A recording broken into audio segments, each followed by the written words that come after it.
Olá pessoal, sejam bem-vindos a mais uma aula.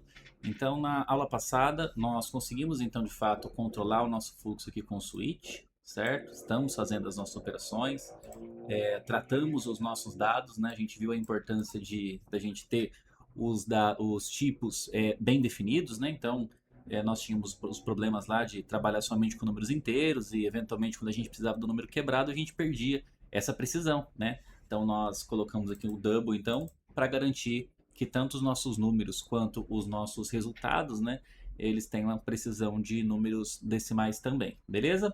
E falamos também da nossa dificuldade em ficar executando toda hora para a gente conseguir fazer uma operação, tá? Então a ideia toda desse vídeo é mostrar para vocês os famosos laços de repetição, né? Nessa aula a gente vai abordar um laço de repetição para a gente resolver esse problema aqui. E depois, claro, nas próximas aulas a gente vai entrar em contato com os outros laços de repetição, tudo bem? Vamos lá, pessoal. Então, a ideia aqui, primeiro, é pensar logicamente, né?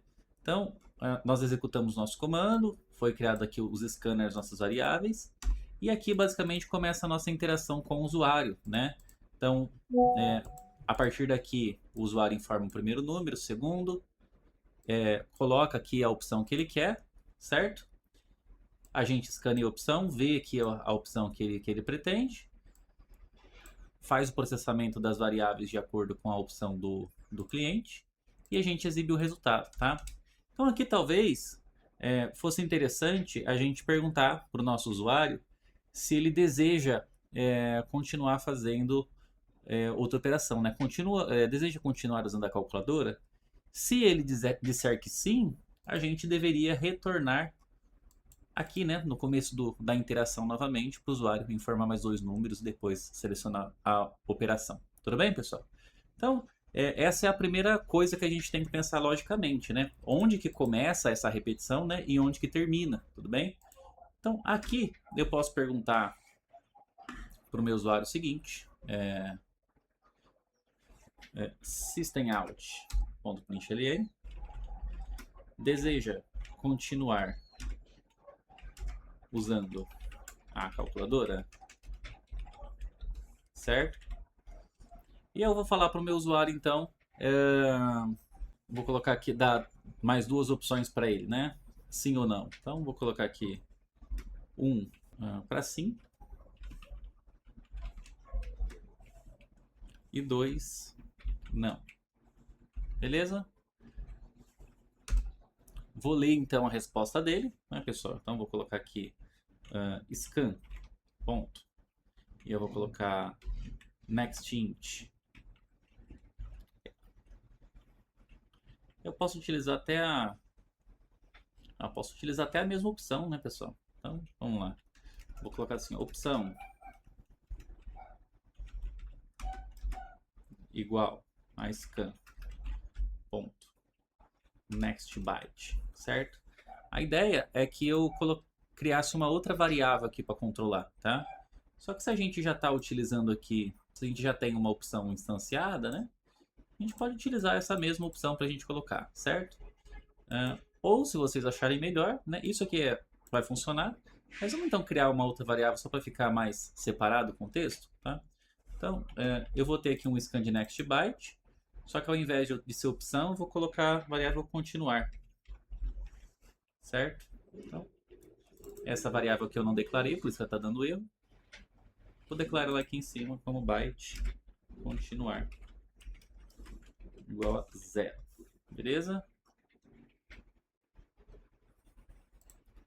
Deseja continuar usando a calculadora? Sim ou não, tá?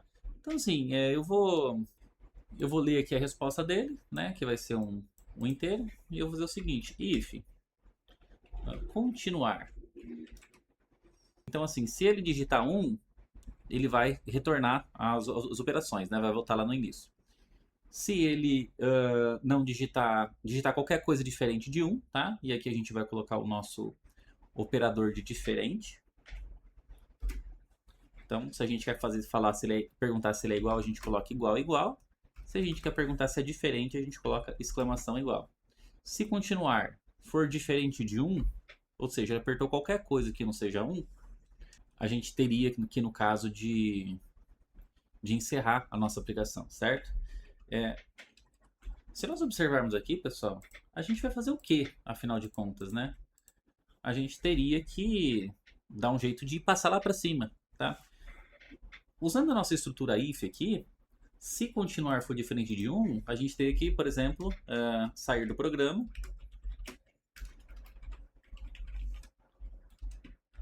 E se não fosse, né? Sei lá, else, continuar o programa, certo? O problema é que depois dessa execução, ele vai sair daqui desse else e vai encerrar o programa de qualquer jeito, tá? Então, veja como que essa estrutura de condição aqui, mesmo que eu controle fluxo, ela não resolve para mim, tá?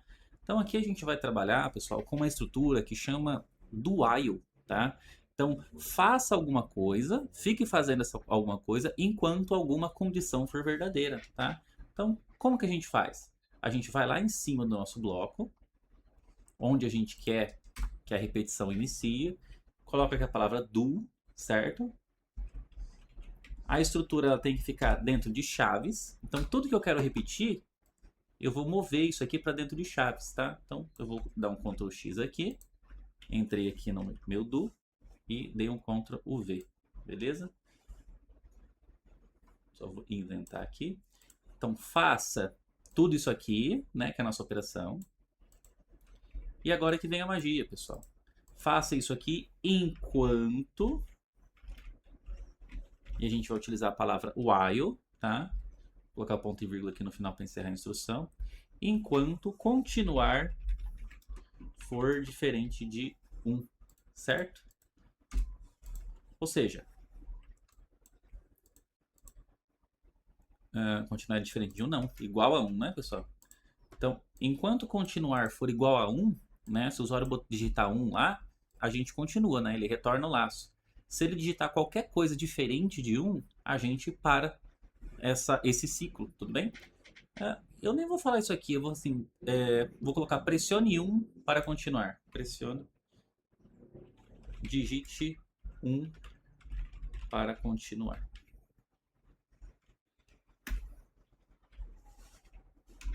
Usando a calculadora. Certo? Então, se ele pressionar 1, ele vai regressar, né, voltar esse laço. E se ele digitar qualquer outra coisa que não seja 1, ele vai parar, beleza? Então, vou executar aqui.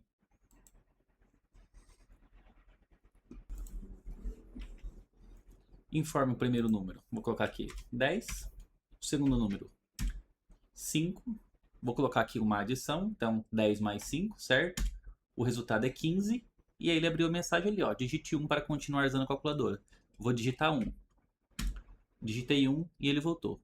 Lá em cima, né? Então, ele leu aqui a nossa resposta, né? Digite 1 para continuar. Continuar recebeu o scan de next byte, porque a gente digitou 1. Então, o nosso continuar é 1. Aí ele fala, continuar é igual a 1? É como se fosse aquela condição do if mesmo, tá? Sim, é igual a 1. Então, ele volta lá em cima no nosso bloco do, tá? Então, ele sempre vai ficar fazendo o que tem aqui dentro. A gente pode até colapsar tudo. Ele vai fazer o que tem aqui nessas linhas enquanto continuar for igual a 1. A partir do momento que o meu continuar for diferente de 1, ele vai sair da execução e vai quebrar, tá? Vamos voltar aqui. Então, vou fazer ele rodar de novo. Então, informe o primeiro número, 20. Vou colocar o segundo número, 10. Vou fazer uma subtração agora. 20 menos 10 tem que ser 10. Vou colocar aqui subtração. Resultado, 10. Digite 1 para continuar. Vou continuar de novo. Apertei 1, ó. Voltou de novo para o nosso do. Agora vamos testar para a gente digitar qualquer coisa diferente de 1 lá naquela pergunta que ele faz, tá? Então, informe o primeiro número. Vou colocar aqui 5. Segundo número 5. Vou falar que agora vai ser uma multiplicação. Digite 1 para continuar usando a calculadora. Vou digitar 5, por exemplo. E repare que o nosso sistema foi finalizado, né? Então, ele não regressou no nosso laço, tá? Então, basicamente, pessoal, o do while funciona assim. Nós criamos aqui o do, ou seja, ele vai executar isso aqui de qualquer jeito. Isso aqui, pelo menos, vai ser executado uma vez, tá? Sem verificação nenhuma, sempre vai ser executado isso. A maioria dos menus funcionam assim, tá, pessoal? Então, faça isso. Então, ele foi lá e fez. E lá no final a gente perguntou, olha, digite 1 para continuar usando, né? Esse caso, claro que você pode utilizar aqui e abstrair para outras condições que você pretenda, tá? Li aqui, coloquei na minha variável continuar, li ela e falei, olha, enquanto continuar for igual a 1, porque é o número que eu pedi para o meu usuário digitar, se for igual a 1, quer dizer que o usuário quer continuar usando a calculadora, então eu volto lá no do, certo? Se ele digitar qualquer coisa que não seja 1, aí a gente sai do laço, ele encerra a aplicação, tá? Então se for 1, ele volta lá no do, se for qualquer coisa diferente de 1, ele sai aqui na próxima linha de compilação e encerra o nosso programa, beleza? Espero que tenha ficado claro, pessoal. Até a próxima.